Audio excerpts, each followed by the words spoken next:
That's the end of the song.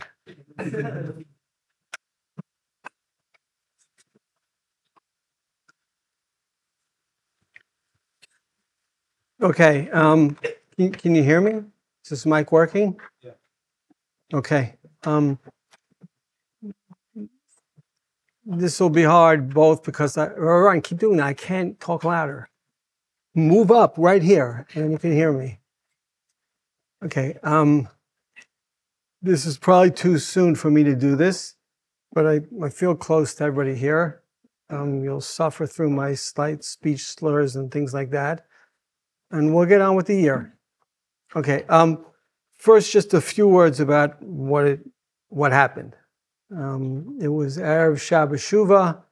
I was schlepping up the boards to build my sukkah. It was an effort, but okay, big deal. And then I started feeling lightheaded.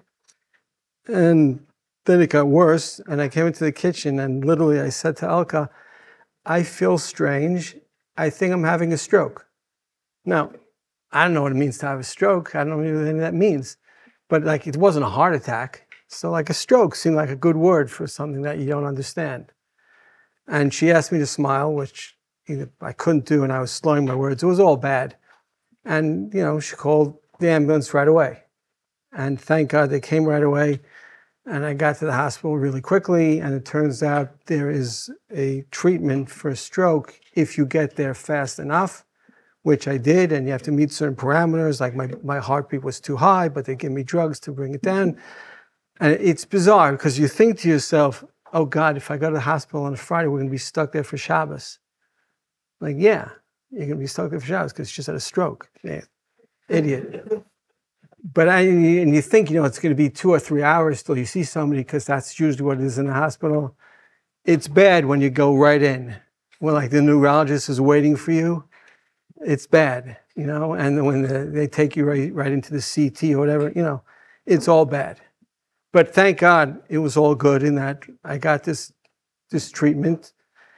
And, from then on, it's just a question of recovery. It's bizarre in that I just tell you a story. On the second or third day in the hospital, so this therapist said to me, can you write? I'm like, yeah, of course I could write. I could write since I'm 5 years old, to give me paper and pen. And I remember I was in a great mood because we're going to get out and it's going to get better. And I wanted to write down, Eli Weber is a very handsome man.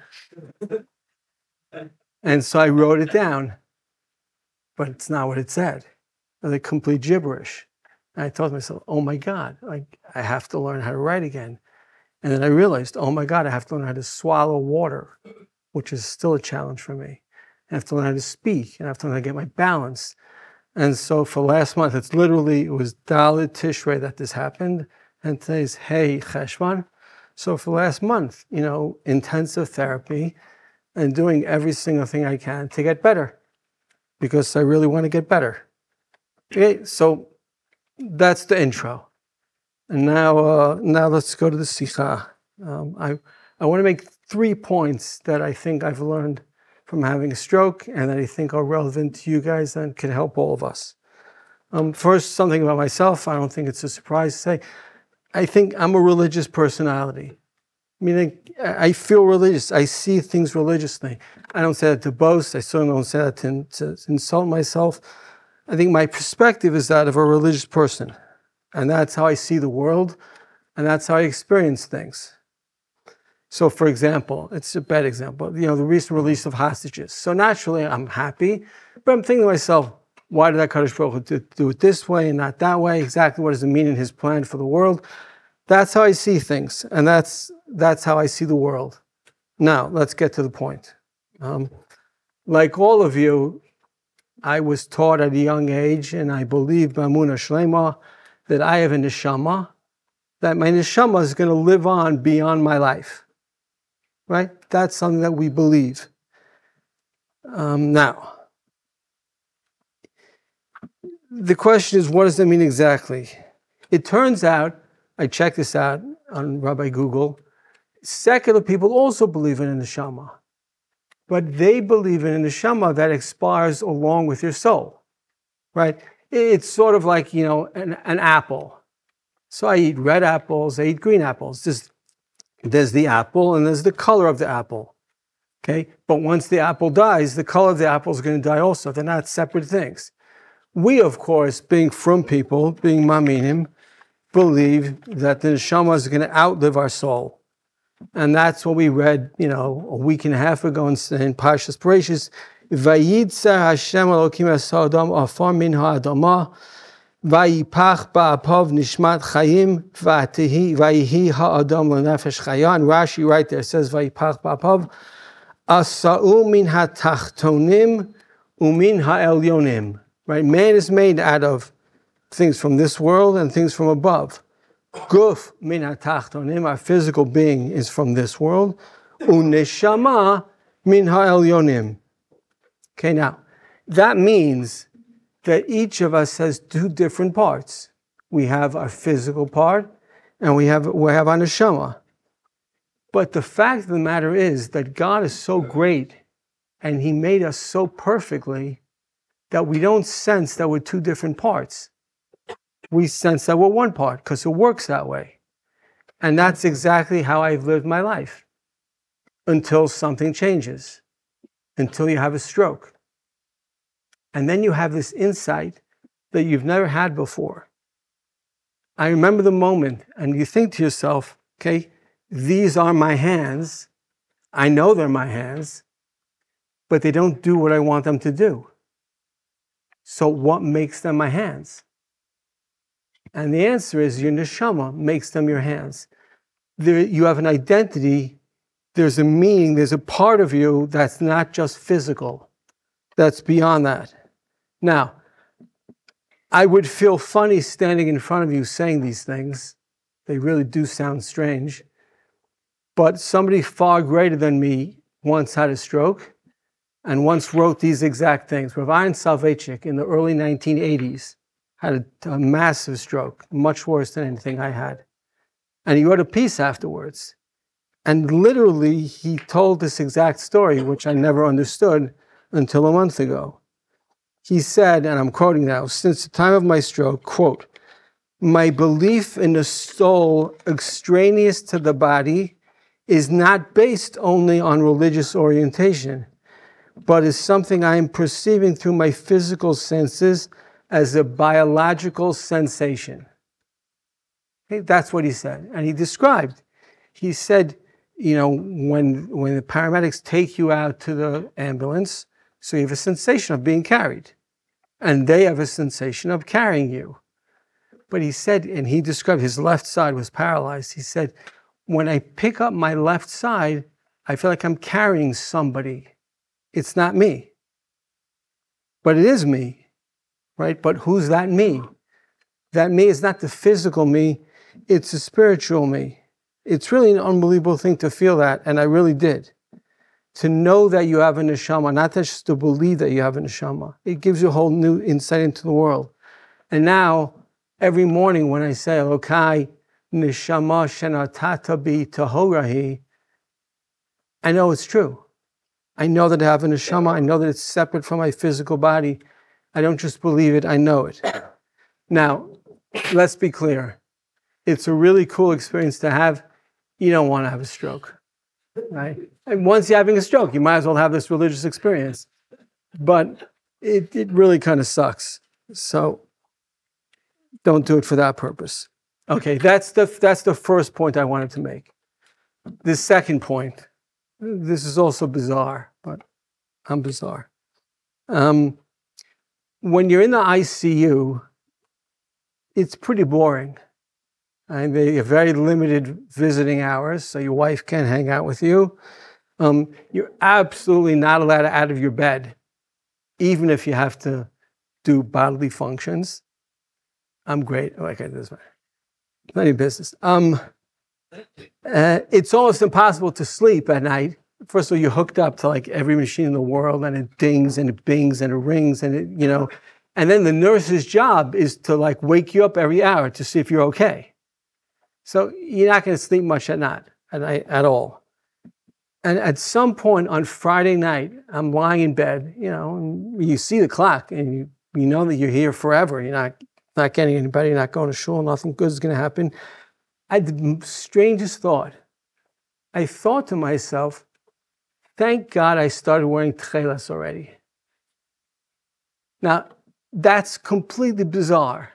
I don't think that tchelas is the most important thing in the world. I don't know why I thought about it. In fact, I could tell you a story.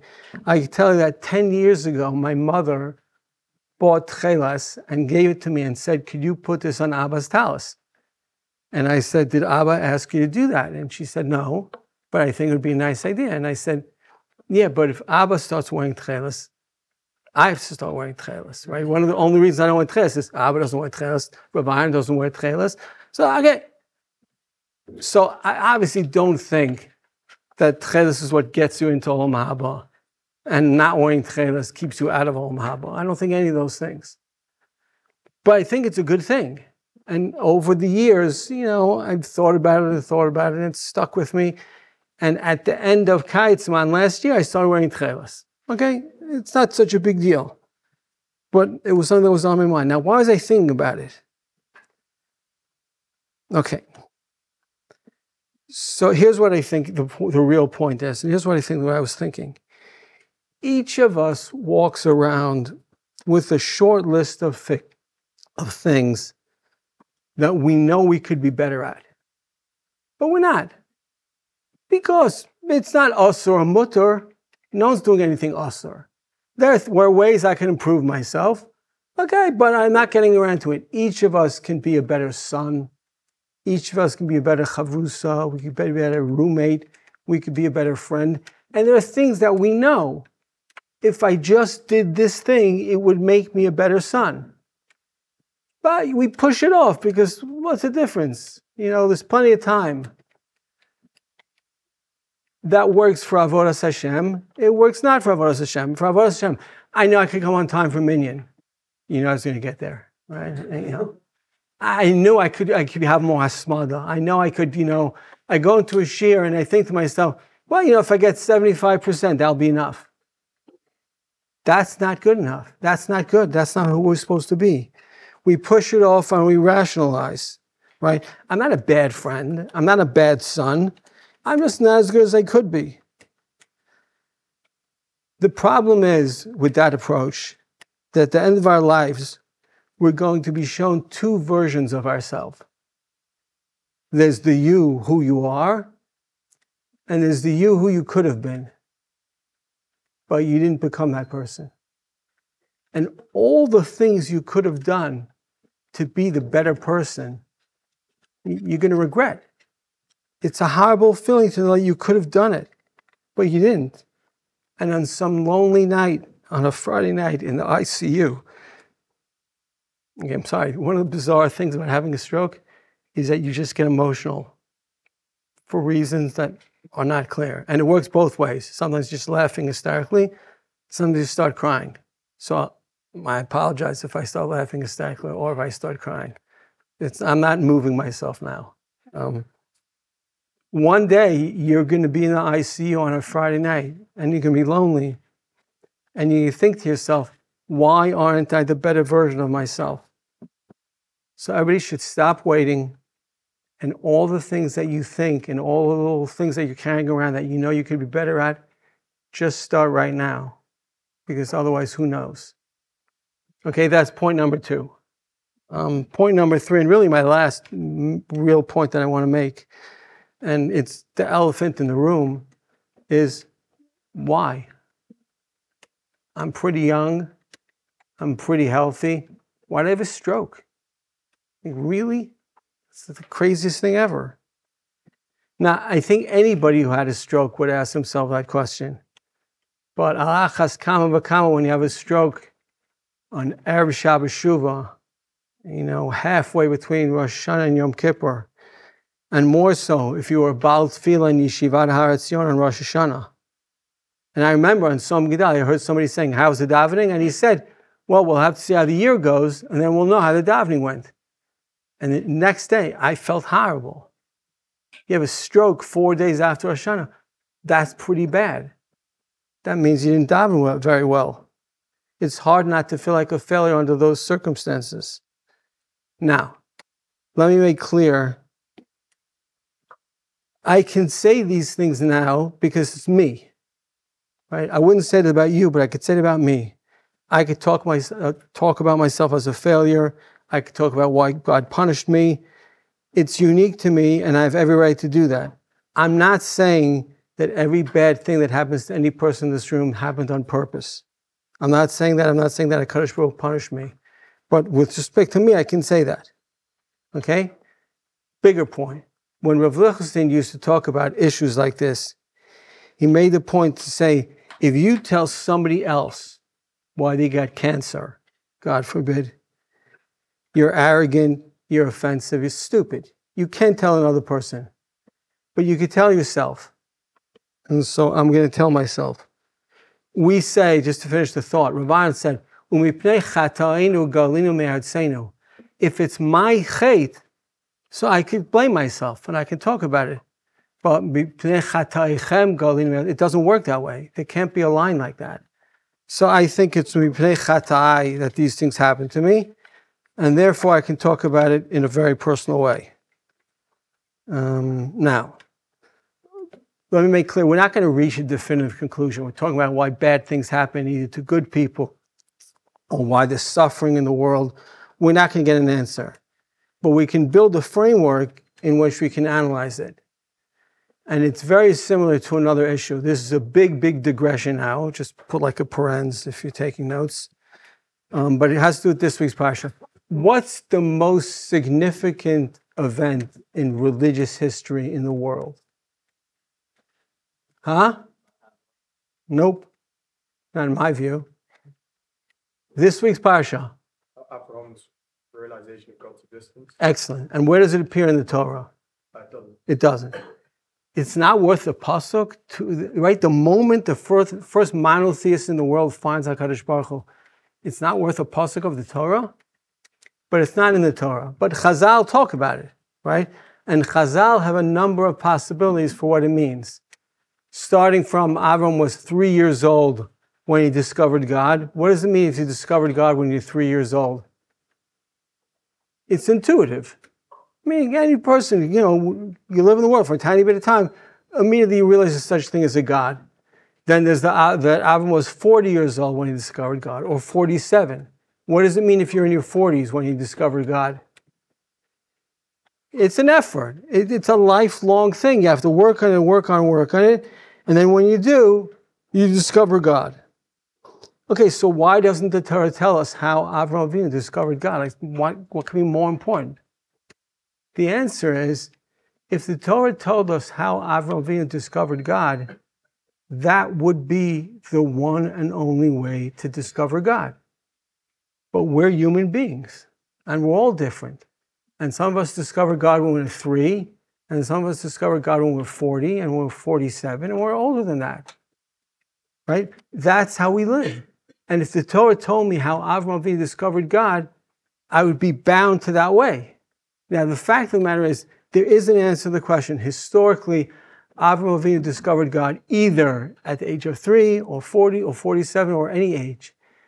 But the Torah doesn't tell us because it wants us to be able to have the flexibility to discover God the way we discover God. Okay? That's a framework in which we can work at this issue. And that's what I want to do now with respect to why I had a stroke.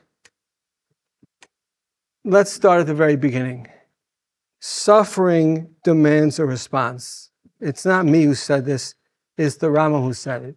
Beginning of Hilchos Tanios, says the Rambam, Hadavar hazeh midarkei hatshuvahu, shebizman shetavot tzara, v'yiz'aku aleha, when bad things happen and we'll cry out to God, v'yariu, and we will blow chatzot shows, yedu hakol, shebiglal ma'asehem haraim hura lohem. We'll know because it's our fault. The Apostle says, "Avonosechem hitu," etc. V'zehu sheyigrom lohem lahasir hatzar me'aleihem. And then we'll get better, and the bad thing won't happen to us again. But says the Rambam, "Aval im lo yizaku v'lo yariu elo yomru davar zeh miminhag ha'olam ira lanu v'tzara zo nikro nikreit." It's just a coincidence. Everybody gets a stroke. Why not? From time to time, people get strokes. What's the big deal? Stop worrying about it. Harezo derech achzariyut v'goremet lahem lihidavei b'ma'asehem haraim. Right? That's bad, says the Rambam. That makes you hard-hearted. That makes you stubborn. V'tosif hatzarot tzaros acherot. And you're going to get another stroke. If you just say it's a coincidence, if you just say it's nothing to do with my behavior, it's just how the world works, that's terrible. If you act in a way that you think it's a coincidence, so God will act that way with you. Klomar, kishavi alechem tzara, kidei shetashuvu im tamrushu keri, osif lachem chamat oto keri. I'll bring more coincidences to your life and punish you worse. Okay? So suffering requires a response. Any intelligent person will ask himself why this bad thing happened to me and what I make of it. So now let's do it. One approach is, it's not that bad. You think that God is punishing you, but it's not really true. God is reminding you that He exists. And, it was a little unpleasant for a little bit, and you talk like an idiot, and you sound bad, but you'll get better, and don't think it's such a bad thing. Now, I can't dismiss this approach completely, but it seems like cheating. And since this really seems like cheating, having a stroke is bad. It feels like God picked me out from a whole room of people, from thousands of people, and made a surgical strike just on me. And I got a stroke. So it's hard for me to accept that approach. But it's also hard to accept the opposite approach. Right? The opposite approach is God did it. There's no reason. You're never going to figure it out. God acts the way God acts. That's not an approach I can agree with at all either. God's will may be self-justifying, but it doesn't mean that we don't try to justify. It doesn't mean we don't try to understand. It doesn't mean that God doesn't care. We believe in schar v'onesh. So if I was such a good person, why would this happen to me? Right? To say that God acts without justification is to reject the whole idea of schar v'onesh, which we're not going to do. So let's turn to a famous Gemara at the beginning of Brachos, which everybody knows. The Gemara says, Amar Rabba v'item Rav Chizda, Im ro'eh adam sheyisurin ba'in alav, yifashfesh b'ma'asav. Right? If you see that bad things are happening to you, so introspect. Look at your life. Ask yourself. Do a self-evaluation.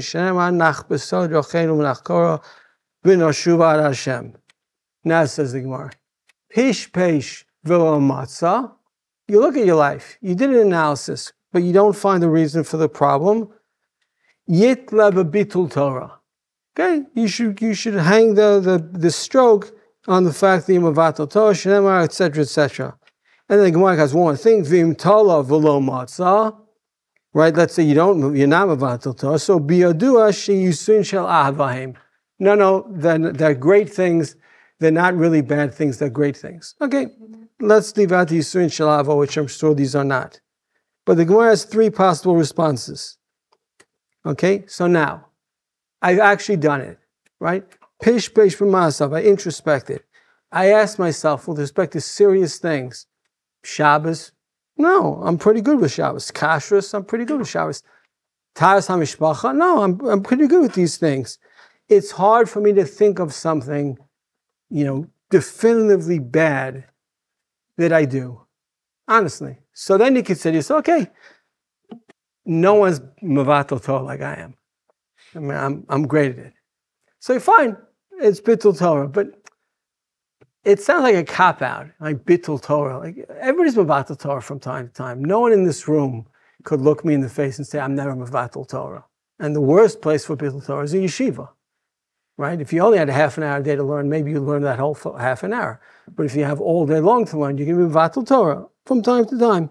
It happens. So is that it? Those are the only possibilities for why God would punish me? It's so binary? It's this or that? So when Ravan quoted this Gemara, he quoted the Ramban in Torah Sa'adam. The Torah Sa'adam is an amazing work the Ramban wrote on different stages in life.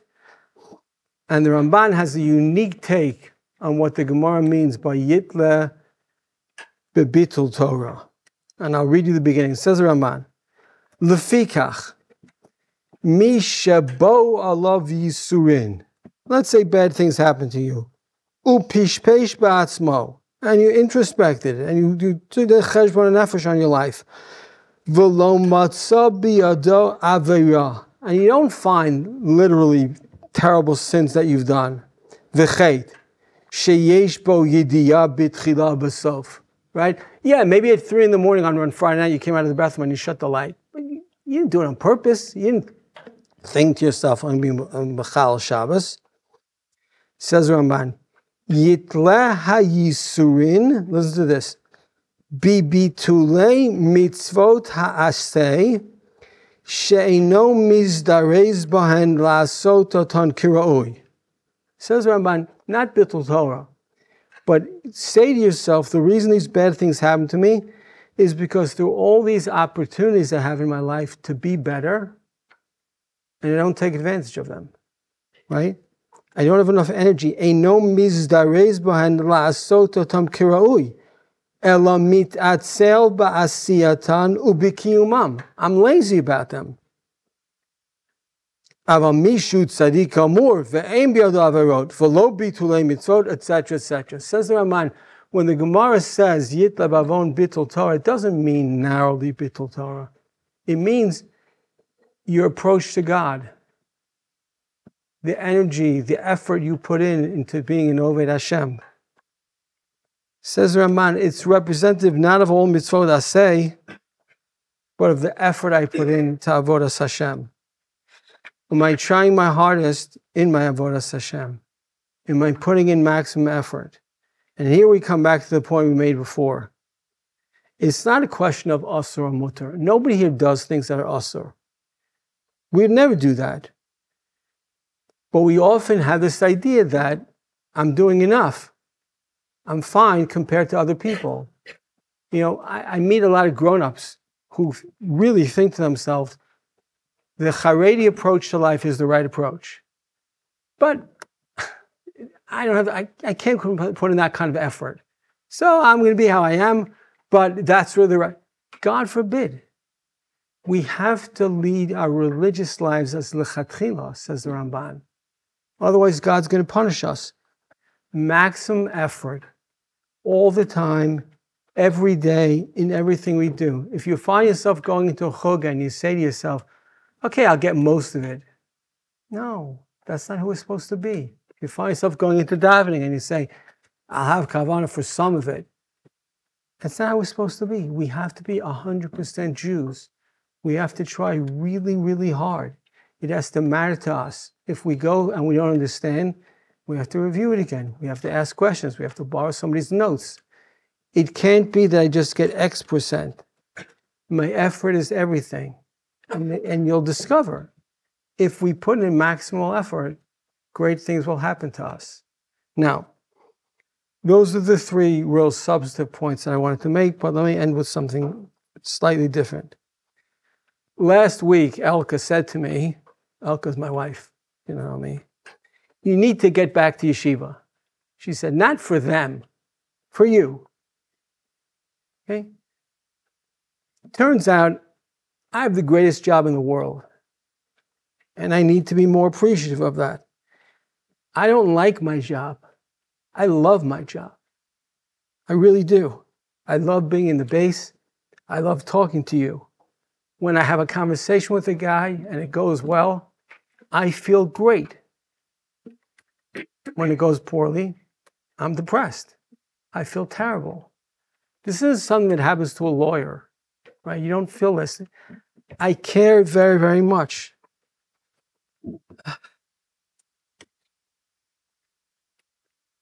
So here's the deal. I'm good at my job, but I want to be great at my job. So going forward, I'm going to be more sympathetic and more understanding and more patient and more caring. And all I ask is that you do the same thing. The result, I believe, will be greatness. Not greatness in the sense that I'm greater than him, but greatness in the sense that I'm greater than I was yesterday. And I'm growing and I'm becoming a better person. Let's try every day to be better than we were yesterday. It's the least we can do. Thanks.